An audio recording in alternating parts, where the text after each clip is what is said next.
Hello everyone, this is Satyendra Kumar. आप सभी का आपके अपने परिवार में मैं सत्येंद्र कुमार सभी का वेलकम करता हूं। सभी को राम राम, सभी को नमस्ते, सभी को वेरी वेरी गुड इवनिंग। उम्मीद है कि आप लोग स्वस्थ और मस्त दोनों ही होंगे। यदि आप उत्तर प्रदेश के रहने वाले हैं तो उत्तर प्रदेश में इलेक्शन का समापन हो चुका है।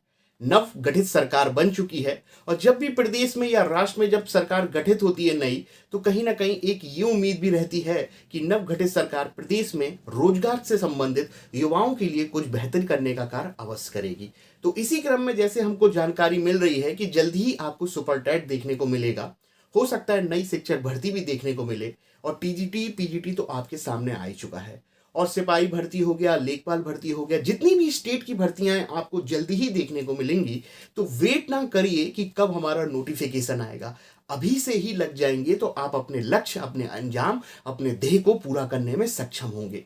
क्योंकि जब इंसान सही समय पर लग जाता है अपने अनुशासन के साथ, धैर्य के साथ और प्रबंधन के साथ, तो यकीन मानिए लक्ष्य आपकी झोली में आ ही जाएगा, आपको मिल ही जाएगा। ठीक है, तो इसी क्रम में मैं सत्येंद्र कुमार आपके अपने चैनल में पढ़ाने जा रहा हूं आज के लेक्चर में करंट अफेयर। क्योंकि हमारा जो यूट्यूब चैनल है वहां पर मैं चाइल्ड डेवलपमेंट, बाल विकास और बाल विकास के साथ साथ करंट अफेयर और करंट अफेयर के साथ साथ हिस्ट्री प्रैक्टिस करा रहा हूं। तो एक बार चैनल पर जरूर विजिट कीजिए। अगर आज का लेक्चर आप पूरा हमारा देखेंगे तो चैनल को लाइक शेयर सब्सक्राइब तो अवश्य करेंगे ही करेंगे।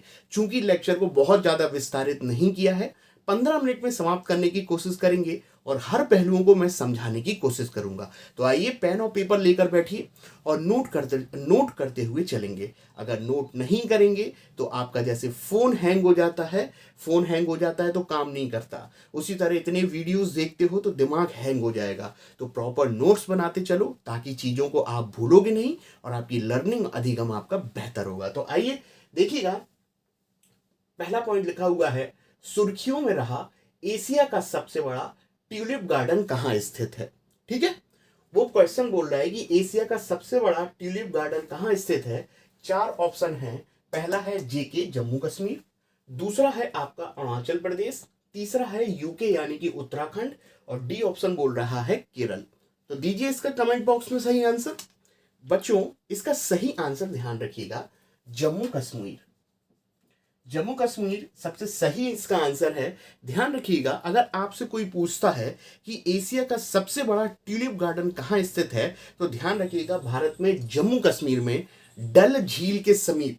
ध्यान रखिएगा, मैंने क्या बोला, डल झील के समीप। और ये ट्यूलिप गार्डन को Indira Gandhi memorial tulip garden के नाम से भी जाना जाता है। नाम जरूर ध्यान रखिएगा, जो ट्यूलिप गार्डन है Indira Gandhi memorial tulip garden. अब मन में आ रहा होगा कि ये ट्यूलिप क्या होता है। बच्चा, ट्यूलिप एक पादप प्रजाति है, एक फूल भी बोल सकते हैं हम लोग, जो डिफरेंट डिफरेंट रंगों के लिए अपना जाना जाता है ये ट्यूलिप।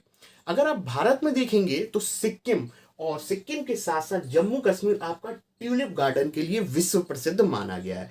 क्योंकि हमारा क्वेश्चन में ही उसने बोल दिया कि एशिया का सबसे बड़ा, तो हमें ध्यान में रखना है जम्मू कश्मीर। इसकी मैं इमेज जो है इस वीडियो में अपलोड कर दूंगा, तो आपको ट्यूलिप गार्डन में ट्यूलिप जो पादप प्रजाति है डिफरेंट कलर की, वो आपको देखने को मिल जाएगी। ठीक है, एक पगड़ी नुमा आकृति होती है, डिफरेंट बहुत सारा बड़ा गार्डन होता है आपका। ठीक है, और नाम भी ध्यान में रखिएगा, इंदिरा गांधी। चलिए, पहला क्वेश्चन हो गया। अब सेकंड क्वेश्चन पे बढ़ते हैं। समान नागरिक संहिता के बारे में सत्य है, यानी कि स्टेटमेंट में है, वो बोल रहा है कि समान नागरिक संहिता के बारे में कौन कौन सी बातें सत्य कही गई हैं। पहली तो बात ये है, अभी हाल में ही उत्तराखंड में इलेक्शन हुए। उत्तराखंड में जो नए सीएम बनाए गए हैं पुष्कर सिंह धामी बने हैं, और जब सरकार गठित हुई तो उन्होंने कैबिनेट की बैठक से पहले या कैबिनेट की बैठक के समय ये बोला था कि वो प्रदेश में समान नागरिक संहिता को लागू करेंगे। समान नागरिक संहिता यानी कि यूनिफॉर्म सिविल कोड के नाम से इसे जाना जाता है अंग्रेजी में। अगर आप भारतीय संविधान पढ़ेंगे तो भारतीय संविधान के राज्य की नीति निर्देशक तत्वों में अनुच्छेद 44 जो है वो समान नागरिक संहिता से ही संबंधित है, और इसी समान नागरिक संहिता को यूनिफॉर्म सिविल कोड के नाम से भी जाना जाता है। क्या होता है संक्षेप में समझेंगे, पहले हम लोग इसके कथन पढ़ लेते हैं। देखिएगा, समान नागरिक संहिता के बारे में सत्य है।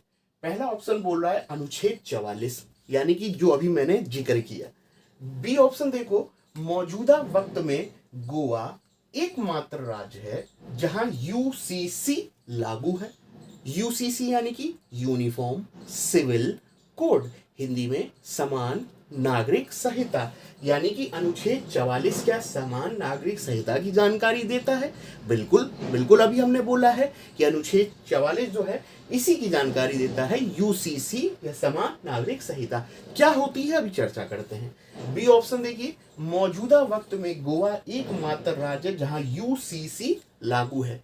आप पिछले कई समय से करंट अफेयर पढ़ रहे होंगे और आपने ये पॉइंट ये भी देखा होगा कि अगर आपसे कहीं पूछा गया है कि भारत का कौन सा ऐसा राज्य है जहां पर समान नागरिक संहिता लागू है, एकमात्र राज्य, तो आपने देखा होगा ऑप्शन में गोवा बिल्कुल सही माना जाता है। तो ध्यान रखिए, वो यही बोल रहा है मौजूदा वक्त में गोवा एकमात्र राज्य जहां यूसीसी लागू है, यानी कि ए ऑप्शन भी सही है, बी ऑप्शन भी सही है। लेकिन बच्चा ध्यान रखना, अभी बी को हमें थोड़ा सा और समझाएंगे आपको। अब देखिएगा सी ऑप्शन देखते हैं।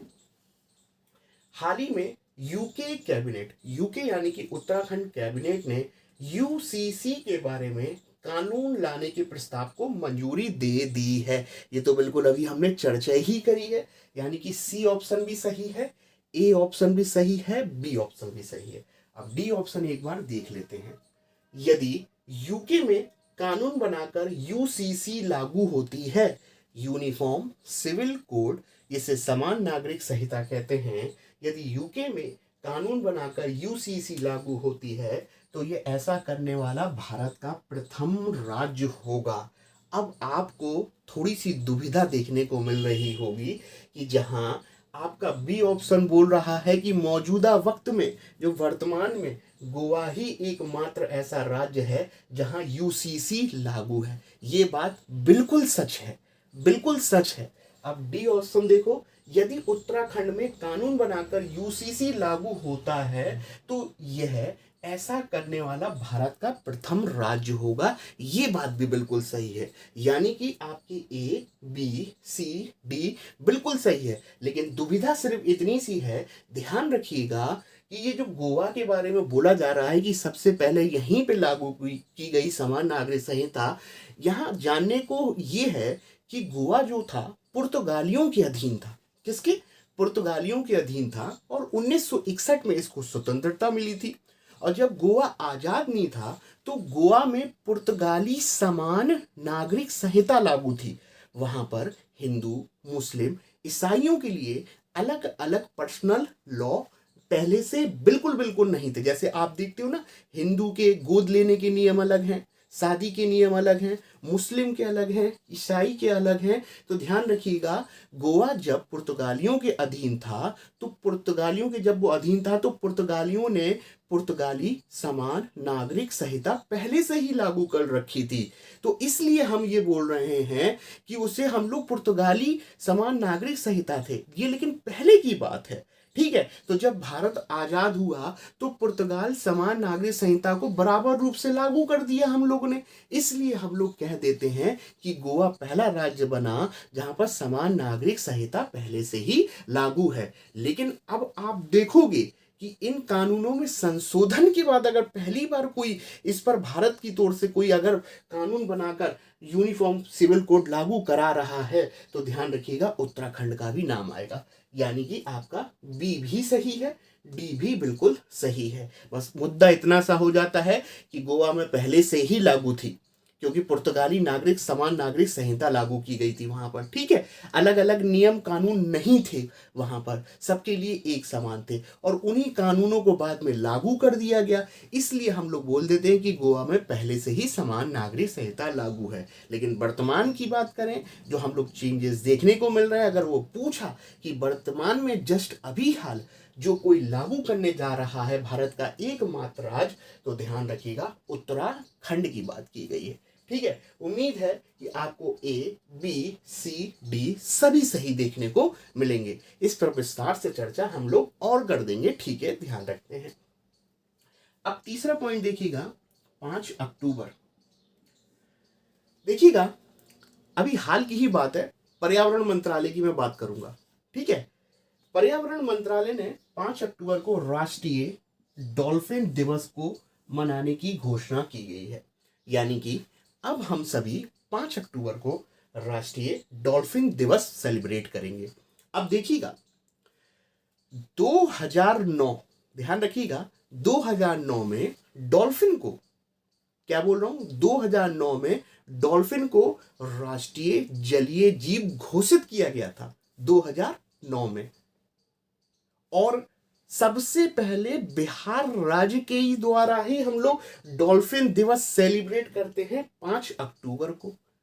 और वर्तमान की बात करें, अभी हाल में ही पर्यावरण मंत्रालय के द्वारा एक डे फिक्स कर दिया गया है कि 5 अक्टूबर को हम लोग क्या मनाएंगे, राष्ट्रीय डॉल्फिन दिवस। यानी कि 2-3 बातें बोली हमने, ठीक है।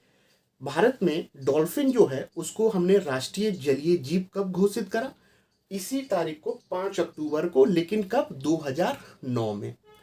किसने सर्वप्रथम दिवस मनाने की घोषणा करी थी, बिहार बनाता है 5 अक्टूबर को। और बिल्कुल अभी हाल की भारत सरकार के द्वारा 5 अक्टूबर को राष्ट्रीय डॉल्फिन दिवस बिल्कुल घोषित कर दिया है। इंपॉर्टेंट बात बोली मैंने, डॉल्फिन आपने अवश्य देखी होगी, और डॉल्फिन को हम लोग गंगा का टाइगर के नाम से भी जानते हैं। ध्यान रखिएगा, गंगा का टाइगर के नाम से भी जानते हैं। और यह एक मैमल है, स्तनधारी है।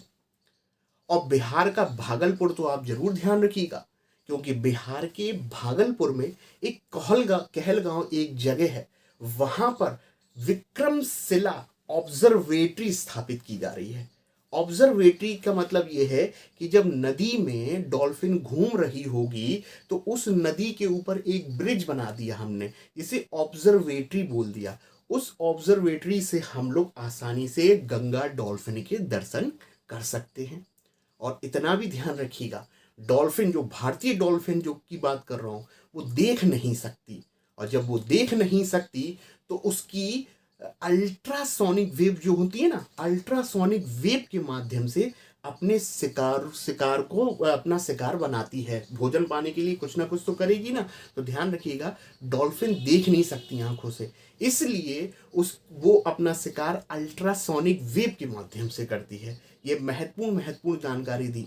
बिहार का भागलपुर में कहलगांव, ध्यान में रखिएगा आप लोग। विक्रमशिला ऑब्जर्वेटरी की हमने चर्चा करी। इसे गंगा का टाइगर भी बोलते हैं। और 5 अक्टूबर हमने बोल दिया राष्ट्रीय डॉल्फिन दिवस भी मनाते हैं। ये हम लोगों ने कुछ महत्वपूर्ण चर्चा, बेसिक जो है। देखिए, ये करंट अफेयर तो है ही, और साथ में स्टैटिक जीके के रूप में भी काम में आएगा। ईरावती प्रजाति भी पाई जाती है, लेकिन इस पर अभी हम चर्चा नहीं करेंगे। लेक्चर बहुत ज़्यादा डीप में चला जाएगा, विस्तारित हो जाएगा। अभी हम लोग फैक्चुअल इंफॉर्मेशन पर आते हैं। अब देखिएगा, अगला पॉइंट बोल रहा है सोलोमन द्वीप चर्चा में रहा, कहाँ स्थित है। देखिएगा, अभी कुछ समय पहले एक ज्वालामुखी भी बहुत चर्चित में रहा था। अब यहाँ पर हम लोग सोलोमन द्वीप की बात कर रहे हैं। अभी हाल में ही सोलोमन द्वीप चर्चा में रहा, कहाँ स्थित है। तो ध्यान में रखिएगा, प्रशांत महासागर में आपका सोलोमन द्वीप स्थित है। प्रशांत महासागर में जब आप देखोगे तो पापुआ न्यू गिनी आपको एक जगह देखने को मिलेगी। प्रशांत महासागर में पापुआ न्यू गिनी एक जगह देखने को मिलेगी। और इस पापुआ न्यू गिनी के जब पूर्व में जाओगे तो पूर्व में एक मेलानेशिया क्षेत्र देखने को मिलेगा। मेलानेशिया, और मेलानेशिया छोटे छोटे 1000 द्वीपों का आइलैंड का एक समूह है। उसी में एक आपका सोलोमन द्वीप की बात आती है। अभी हाल में सोलोमन द्वीप इसलिए चर्चा रहा कि चाइना ने इसके साथ एक ट्रीटी या अपने एक व्यापार स्थापित करने की कोशिश करी, और सिक्योरिटी से संबंधित कुछ मुद्दे थे, सुरक्षा से संबंधित कुछ संबंध स्थापित किए जा रहे थे दोनों के बीच में। और दोनों के बीच में जो संबंध स्थापित किए जा रहे थे वो लीक हो गए इंटरनेट पर, जो कि सिक्योरिटी से संबंधित थे। तो इससे संबंधित ये चीज न्यूज में आ गई इंटरनेशनली। कौन सी जगह, सोलोमन द्वीप। तो कुछ पॉइंटों को हमने संक्षेप में यहाँ पर चर्चा की है। इंपॉर्टेंट है पॉइंट, सारे पॉइंट को ध्यान में रखिएगा, क्योंकि हम छोटे छोटे वीडियोस बना रहे हैं।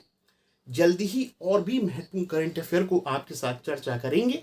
अगर आज आपको हमारा लेक्चर पसंद आया हो तो लाइक शेयर सब्सक्राइब अवश्य करते रहिए, बने रहिए अपने चैनल पे। जल्दी हम लोग CDP लेकर आएंगे। धन्यवाद, थैंक यू।